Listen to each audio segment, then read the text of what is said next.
So what does the CEO have to do with analytics? Well, this is my former boss. His name is Jim Walton from Walmart, from the Walmart family. He was a great proponent of analytics. He went out and he found me. I was living in Virginia.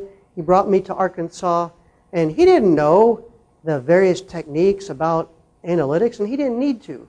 All he needed to know was it worked, and he believed in it, and he wanted to hire somebody who knew what they were doing to take his company forward using analytics.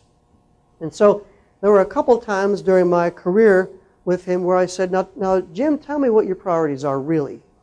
And he said, I want you to make the frontline sales force more effective. Okay, I'll do that.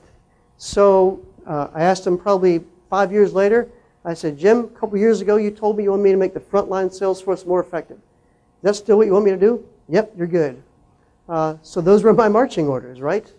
And the thing that he did, so he gave me direction and some vision, gave me a budget. He removed obstacles. There were different times when I would introduce something new and I would meet resistance.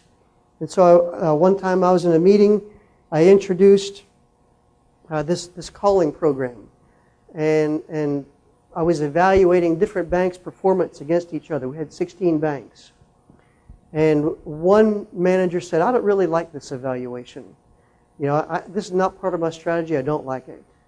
Jim looked up in the meeting and he said, well, I like it. I think you should keep doing it, Scott. So he removed that obstacle for me. That's what CEOs can do.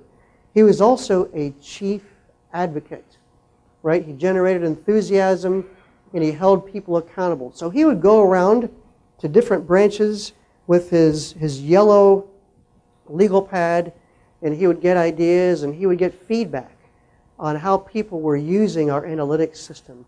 And then he would bring it back to me, both the good and the bad. That was wonderful.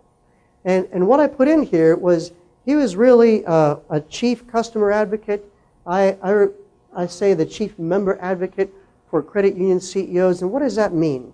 It means that you as the CEO have to really, really care about your members and be willing to care enough to invest the time to fully understand them. And fully understanding them and serving them means using analytics to break them apart into different components like we saw on the first page, those different people, and start thinking about what they need. If you start, or like Doug Fecker did, or Joe Newberry, they started with people first, and then that permeated throughout their credit union.